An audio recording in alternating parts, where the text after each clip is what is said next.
Majority of NEET aspirants को bio पसंद होती है, लेकिन मार्क्स फिर भी नहीं आते। ऐसा क्या है जो एक ही बुक को सब पढ़ रहे हैं, बार बार पढ़ रहे हैं, फिर भी 340 प्लस हर कोई स्कोर नहीं कर रहा है? ऐसी क्या गलतियां हैं जो मेजॉरिटी बच्चों ने 2025 में करी ताकि आप वो बच जाएं 2026 में करने से? हाय, मेरा नाम युक्ता अग्रवाल है और आज मैं आपको बायो को पढ़ने का बेस्ट तरीका बताने वाली हूं, जिसको पढ़कर ई सरल के बहुत सारे बच्चे आज अपनी ड्रीम लाइफ जी रहे हैं अपने ड्रीम मेडिकल कॉलेज से। और वही सेम प्रोसीजर टेक्निक फॉलो कर आप 2026 में अपनी ड्रीम लाइफ जी रहे होंगे अपने मन पसंदीदा मेडिकल कॉलेज से।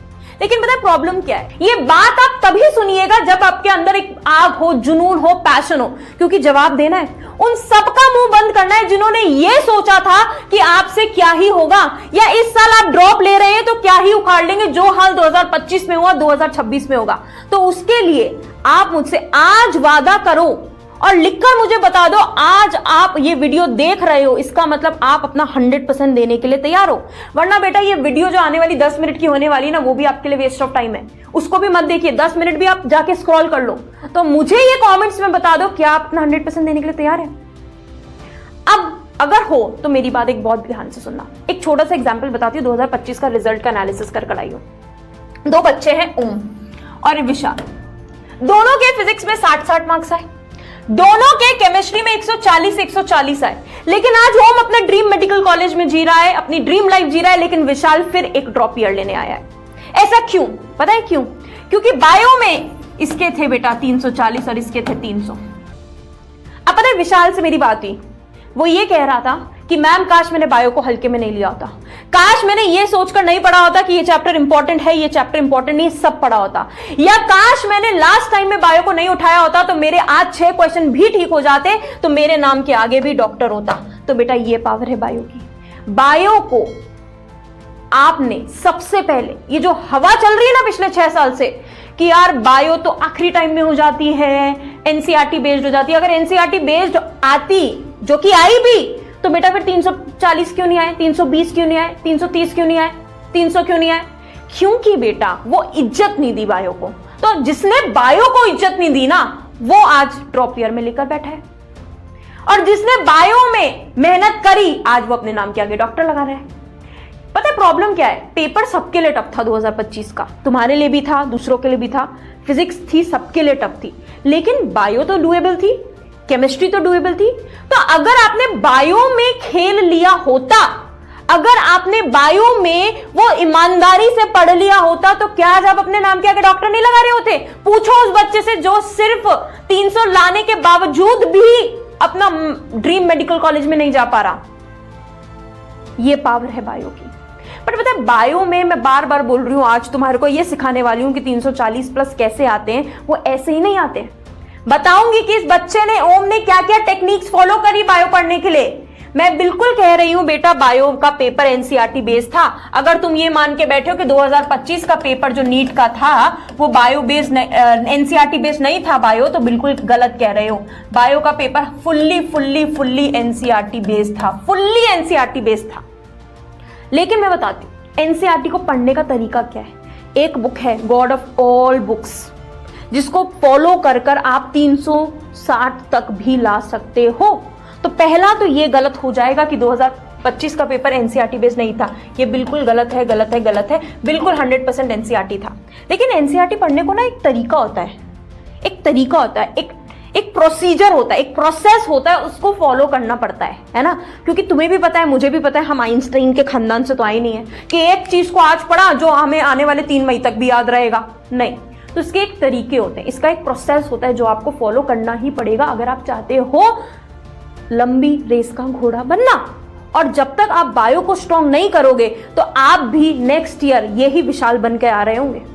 अगर ओम बनना चाहते हो तो बायो को मजबूत करना पड़ेगा। तो ये तो है बेटा पावर ऑफ बायो। तो इस बार सिलेक्शन तो दिलाया ही बायो ने, साथ ही साथ इस बार रैंक भी दिला दी, क्योंकि फिजिक्स सबकी डमडम हुई थी। तो इसलिए बायो को सबसे पहले तो ईमानदारी से पढ़ना शुरू कर दो। सेकंड इंपॉर्टेंट थिंग, एनसीईआरटी पढ़ने के 2 से 3 स्टेप्स होते हैं। पहला स्टेप ये होता है कि जब भी आप फर्स्ट टाइम किसी टॉपिक की एनसीईआरटी पढ़ो, जैसे मान लो जैसे आपने फ्रॉग पढ़ा, ठीक है, फ्रॉग आपने पढ़ा, उसकी एनाटॉमी पढ़ ली, उसका डाइजेस्टिव सिस्टम पढ़ लिया। तो पहली बार जब आपके लाइफ क्लास में आपने पढ़ा टीचर्स ने आपको पढ़ाया, उसके बाद आप सबसे पहला काम करोगे एनसीईआरटी को ऐसे हाथ पीछे कर कर, या फिर सिर्फ बिना मार्किंग के, है ना, पेन ले लेना पर पेन चलाना मत, उसको ऐसे पढ़ोगे, ठीक है। सिंपल रीडिंग करोगे, पहली बार में हाईलाइट नहीं करना है, ये मूर्खता की बात है, जीतने आए हो, मूर्खपंती नहीं करनी है। पहली बार में अगर एनसीईआरटी को इतना रंग बिरंगा कर दोगे तो आगे से दूसरी बार पढ़ने की इच्छा भी नहीं होगी। तो सबसे पहला काम उसको दूर से पढ़ो। फिर जब आप उस एनसीईआरटी को वापस पढ़ोगे तो दूसरा काम करना है आपको। पहला स्टेप तो आपने रीड किया, दूसरा आपको एग्जामिनर पॉइंट ऑफ व्यू से करना है कि भैया अब मैं ना तेरा टेस्ट लूंगा। खुद से बोलना कि मैं अब तो ना खुद का टेस्ट लूंगा और क्वेश्चन बनाऊंगा। आपको सेकंड टाइम जब भी एनसीईआरटी पढ़ना है, आपने एक छोटी सी रफ कॉपी ले लेनी है, स्पेसिफिकली बायो की होनी चाहिए। आपने क्वेश्चन फ्रेम करना शुरू कर देना है, एज इन कि आप एग्जामिनर है, आपको कल क्वेश्चन बनाकर सबमिट करने हैं उस पर्टिकुलर 2 पैराग्राफ से। आप पता है प्रॉब्लम क्या होती है, बच्चे सोचते हम एक साथ टॉपिक को पढ़ेंगे, पूरे चैप्टर के 8 पन्ने और फिर क्वेश्चन बनाएंगे। मूर्ख हो क्या? इतना समय बचेगा, जैसे जैसे समय कटता जाएगा वैसे वैसे एक लिमिट होती जाएगी तुम्हारे पास। तो जब भी पहली बार एनसीईआरटी पढ़ो उसको रीड करो, दूसरी बार उसी टॉपिक को जब पढ़ो उससे क्वेश्चन फ्रेम करो। जैसे ही आपने उससे क्वेश्चन फ्रेम कर लिए तो जब आप तीसरी बार एनसीईआरटी पढ़ोगे तब आप उसको हाईलाइट करोगे, तो मुझे बताना अगली बार इसी वीडियो पे आके कि ये तरीका आपको एनसीईआरटी का हेल्प किया कि नहीं किया। बेटा पहली बार एनसीईआरटी पढ़कर ना हम अपने को राजा समझने लगते हैं। लाइव क्लास पढ़ी, गरम गरम चपाती मिली, गरम गरम डोज आया क्लासेस का और फटाफट एनसीईआरटी करी, हाईलाइट करी, oh my God I one. ऐसा नहीं होता।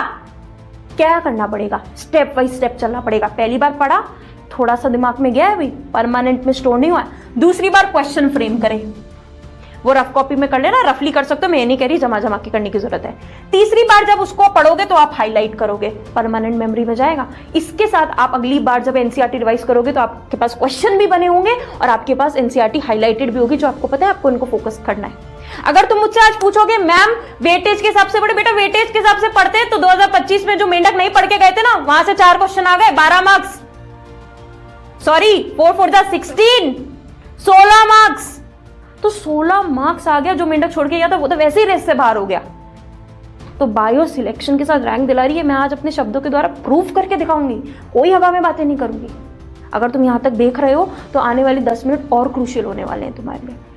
सेकेंड इंपॉर्टेंट ये तरीका है एनसीईआरटी पढ़ने का, है ना, ताकि जब आप चौथी बार इसको उठाए ना तो रिवीजन के लिए आपके पास हाईलाइट्स भी हो, साथ ही साथ आपके पास वो क्वेश्चन है जो आपके द्वारा बनाए हुए हैं।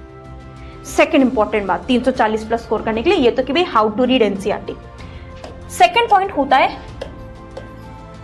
मैम नीट 2025 का पेपर आउट ऑफ एनसीईआरटी नहीं था, ये आपने मुझे बता दिया, प्रूफ कर दिया, लेकिन नीट 2025 का पेपर लेंदी था। 100% मान रही हूँ, 100% मैं मान रही हूँ कि लेंदी था। लेंदी क्यों था? क्योंकि जो इसके टाइप ऑफ क्वेश्चन थे वो थे, जो टाइप ऑफ क्वेश्चंस थे यहाँ पर, जो टाइप ऑफ क्वेश्चंस थे, असर्शन रीजन था, स्टेटमेंट क्वेश्चन थे। स्टेटमेंट में भी 2 तरीके के क्वेश्चंस होते हैं। एक तो होता है कि 5-6 स्टेटमेंट दे दिए, इनमें से पूछ लो कौन से गलत है या कौन से स्टेटमेंट को सपोर्ट कर रहे हैं, कौन से नहीं कर रहे हैं, कौन से इसके रिस्पेक्ट में सही है। एक होता है कि ए स्टेटमेंट दे दिया, बी स्टेटमेंट दे दिया, उनमें से आपसे पूछ लिया कौन सा करेक्ट है कौन सा इनकरेक्ट है। ये स्टेटमेंट में भी 2 टाइप के क्वेश्चन बनते हैं। तीसरा आपका बनता है मैच द फॉलोइंग और चौथा आपका बनता है डायग्राम बेस्ड। चौथा आपका बनता है बेटा डायग्राम बेस्ड। ये 4 तरीके के क्वेश्चन देखें। इनको टाइम लगता है करने में, बिल्कुल मानती हूँ। जो एवरेज अगर 1 वर्ड वाला आंसर होता है ना कि भैया बता दीजिए फर्स्ट मेंस्ट्रुअल साइकिल को क्या कहते हैं, मिनार कहते हैं, ये तो देख के हो जाता है। पता है तो आता है, नहीं पता है तो डन, नहीं आता है तो -1। लेकिन ये क्वेश्चन में मुझे ऐसा लगता है हल्का सा टाइम बढ़ जाता है। तो जो पेपर बच्चे 40 मिनट में कर रहे थे 2024 तक की जो प्रैक्टिस थी, जो माइंडसेट था, वो माइंडसेट बहुत अच्छे तरीके से तोड़ा गया 2025 में। पेपर को हार्ड नहीं बनाया गया, पेपर को लेंदी बनाया गया। अब ये लेंदी पेपर था, इसमें टाइम लग रहा था कि यार असर्शन रीजन को पढ़ोगे 10 सेकंड ज्यादा लगेंगे, सेम मैच द फॉलोइंग तो चलो फिर भी हो जाते हैं, स्टेटमेंट को पढ़ोगे, सोचोगे, कनेक्ट करोगे, कॉन्सेप्ट लग रहा है ना। तो इस बार बायो में आपको कॉन्सेप्चुअली पढ़ना पड़ा, दूसरा पढ़ना पड़ेगा, दूसरा बेटा इन क्वेश्चन की practice through out the year करनी पड़ेगी। सिंपल से एग्जांपल से समझो, आज तुम एक कुकिंग कंपटीशन में जा रहे हो, ठीक है, तुम्हें मैंने दे दिया कि जाओ बेटा डोसा बनाओ, हाथ कब कपाएंगे? पैनिक हो जाओगे, और तो टाइम दे दिया मैंने 1 घंटे में डोसा बनाना है, ऊपर से डोसा देखा ही नहीं, पता ही नहीं, बस सुना है थोड़ा बहुत कि हाँ मूंग की दाल से बनता है, चावल से बनता है, इमली से आपकी सांभर बनती है। पैनिक कर जाओगे, जो आता है वो भी खराब कर दोगे, कचरा कराओगे। लेकिन वही तुम साल भर से डोसा बना रहे थे, प्रैक्टिस कर रहे थे, अगर मैंने तुम्हें बोल दिया डोसा बना, अरे ये तो मेरे चुटकी भर का काम है, आप 1 घंटे में बोल रहे हो, मैं 45 मिनट में करके दिखा दूंगा या दिखा दूंगी, तो आप डोसा क्या करोगे, फटाफट बना दोगे और बेस्ट, अपने बेस्ट का, अपनी लाइफ का बेस्ट डोसा उस दिन कंपटीशन में बनाओगे। सेम है एकदम से। अगर इन टाइप ऑफ क्वेश्चन को नीट में देखोगे ना 3 मई को, तो घबरा जाओगे, कोई भी अच्छा घबरा जाएगा, एकदम से क्या देख लिया। लेकिन अगर इन क्वेश्चन की साल भर प्रैक्टिस की होती, अगर इन क्वेश्चन की साल भर प्रैक्टिस की होती, तो तुम मुझे बताओ वो बच्चा जीता कि नहीं जीता, बायो के दम पर ओम सिलेक्ट हुआ कि नहीं हुआ। क्यों? क्योंकि उसने ये साल भर प्रैक्टिस करी थी, और ये साल भर की प्रैक्टिस का नतीजा है कि उसको बायो का पेपर लेंदी होने के बावजूद भी, जो सबको 1-1.25 घंटा लग रहा था, उसने 50 मिनट में किया। तो यार इसमें आपको प्रैक्टिस करनी पड़ेगी। एकदम से कोई चीज देखोगे तो घबरा जाओगे। सेम टेक्निक फॉलो कर रहे हैं अभी जो कमबैक कोर्स लॉन्च किया है ईसरल ने, उसमें हम इनमें एक तरीका दे रहे हैं बच्चों को। सबसे पहले क्लासेस करवाकर एनसीईआरटी पढ़ाना सिखाते हैं, फिर उसके बाद सीपीपी देते हैं, एसपीपी देते हैं, आरपीपी देते हैं, पैटर्न बेस्ड क्वेश्चन की शीट देते हैं, एनसीईआरटी बेस्ड क्वेश्चन की, ऐसे लेवल ऑफ क्वेश्चंस दे रहे हैं, ताकि वो जब एक्चुअल में नीट 2026 का एग्जाम दे तो उनको कुछ ऐसा फैमिलियर नहीं लगा रही ये तो अभी कराता, ये तो इस शीट से कराता, ये तो अभी देखा था। उस लेवल की प्रैक्टिस होनी चाहिए। तो आपको समझ में आ गया एनसीईआरटी कैसे पढ़नी है, किस तरीके से पढ़नी है। सेकंड इंपॉर्टेंट बात, टाइप ऑफ क्वेश्चन की आपको प्रैक्टिस करनी पड़ेगी। फिर इसके बाद तीसरा स्टेप आता है। एक बहुत सारे बच्चों का मेरे पास मैसेज आया था कि मैम वेटेज क्या रहेगा। बेटा अगर वेटेज देख के पढ़ना है तो बेटा फिर फ्रॉग, आपको पता है ना फ्रॉग, मेजॉरिटी बच्चे आज मुझसे हमारे वॉरियर ओपी कोर्स में बता रहे थे कि वहाँ पर फ्रॉग ही नहीं पढ़ाया गया। जो अभी हमारे साथ नए हमारे ऑनलाइन बैच में जुड़े, बहुत सारे ऑफलाइन बैच में आए, 4 × 4 4 4 16, ठीक है, 16 मार्क्स का फ्रॉग आ गया जो बच्चे छोड़ के गए थे। इवोल्यूशन से जो 6 क्वेश्चन देखे गए थे वहां से एक ही क्वेश्चन आया। केमिकल से बहुत सारे क्वेश्चन दे दिए गए। चलो बायोटेक्नोलॉजी एज यूजुअल इज्जत रखी, 11 क्वेश्चन है, लेकिन अगर वेटेज देख के पढ़ गए होते, इवोल्यूशन में बहुत ज्यादा आने के चांसेस रहते हैं लेकिन एक ही क्वेश्चन आया, तो अगर वेटेज देख के पढ़ोगे तो बेटा फिर अपने पैर पर कुल्हाड़ी मारोगे। इस बार के एग्जाम का ये एनालिसिस कह रहा है हर केस के लिए तैयार रहना है। मैं ऐसा नहीं कह रही 2026 का पेपर बहुत टफ आएगा, या मैं ऐसा भी नहीं कह रही कि बहुत ईजी आएगा। We should be prepared for every worst case. हमें हर केस के लिए तैयार होगा। मान लो टुच्चा पेपर आ गया, 700 कट ऑफ चली गई, तो भी हमारे कहते हैं बहुत बच्चे हार्ड की भी प्रैक्टिस कर लेते हो तो सिंपल क्वेश्चन उनसे नहीं बनते, उसके लिए भी तैयार रहना है। तो हर लेवल की शीट्स आपको सॉल्व करनी पड़ेगी, हर लेवल के क्वेश्चन आपको जीरो से हीरो बनना पड़ेगा। एकदम से हीरो बनोगे ना, ग्राफ नीचे चला जाएगा।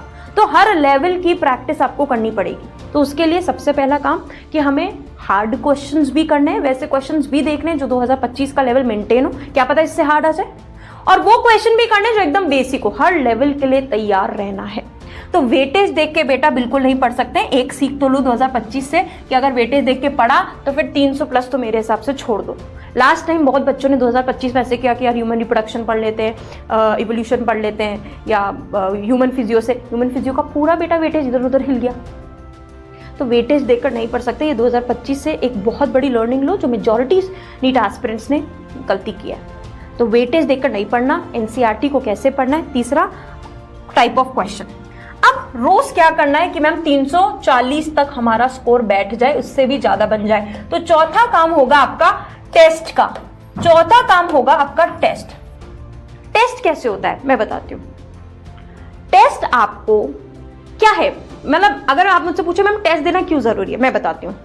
अगर मैं आज आपको होमवर्क दूं ना कि यार इतने क्वेश्चन कर लाना, आप बोलोगे चलो ठीक है कल कर लूंगा, मैम ने दिया है परसों कर लूंगा। टाइम टेस्ट आपका कुछ नहीं है, इसको मैं बोलती हूं टाइम बाउंड प्रैक्टिस।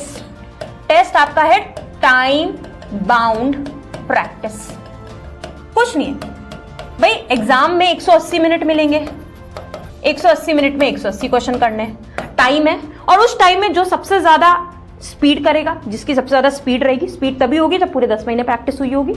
जो सबसे ज्यादा एक्यूरेट होगा, एक्यूरेट तभी होती है जब प्रैक्टिस की होती है, और जिसके सबसे सही कॉन्सेप्ट होंगे उसकी एक्यूरेसी बढ़ेगी। सिंपल सी बात है। तो वो जीतेगा जिसने साल भर मेहनत करी होगी। तो यहाँ पर अगर टेस्ट नहीं दोगे और एकदम से एग्जाम खोलकर देखोगे तो पैनिक हो जाओगे। टेम्परामेंट से भी एग्जाम निकलता है, बहुत बड़ा फैक्टर है टेम्परामेंट ना खोना भी। बहुतों का एग्जाम सिर्फ इस बेसिस पर नहीं होता सिलेक्शन, उनका टेम्परामेंट हिल जाता है। बहुत बच्चों के साथ ये प्रॉब्लम हुई जिन्होंने फिजिक्स में पहले फिजिक्स को अटेम्प्ट कर लिया, उनका टेम्परामेंट हिल गया, अरे ये क्या हो गया क्वेश्चन पेपर में। उनको ये थोड़ी पता था उस टाइम कि पेपर सबके लिए टफ है। तो वो जो इतना एफिशिएंसी से केमिस्ट्री और बायो में अपने आप को कर सकते थे, अटेम्प्ट कर सकते थे, वो नहीं कर पाए। तो इसका मतलब आपको प्रैक्टिस करनी पड़ेगी, टाइम बाउंड प्रैक्टिस। मैं मानती हूं बेटा कभी मार्क्स कम आएंगे तो डिमोटिवेट भी हो जाओगे, पर यहां हो जाओ ना मेन एग्जाम से डिमोटिवेट होने से अच्छा। क्यों वेट कर रहे हो कि साल भर अपना वापस बर्बाद करें? आज डिमोटिवेट हो जाओगे, मुझे पता है मार्क्स कम आते हैं, थोड़ा सा सेटबैक सा लगता है, लेकिन फिर उसकी प्रैक्टिस करो, कहां गलती थी उसको एनालाइज करो और टेस्ट दो। जो भी बच्चे, मैं तो इस तरह के जो लास्ट टाइम के आपको मैं बताऊं, जो हमारा 3 महीने रिवीजन चलता है कि भैया जनवरी तक कोर्स कंप्लीट करा दो, फिर फरवरी मार्च अप्रैल 3 महीने रगड़ के रिवीजन करो। रिवीजन में भी फेजेस होते हैं। हम इस साल बच्चों को 200 टेस्ट कराने वाले हैं, जो हमारे ऑलरेडी टीचर्स की टीम ने पूरी बैक एंड में टीम काम कर रही है और ऑलमोस्ट 70% पेपर्स बन चुके हैं। टेस्ट से बात आती है और टेस्ट देने का एक फायदा होता है कि आपके पास क्वेश्चंस बहुत सारे हो जाते हैं ताकि आप और उनको मल्टीपल टाइम प्रैक्टिस कर पाओ।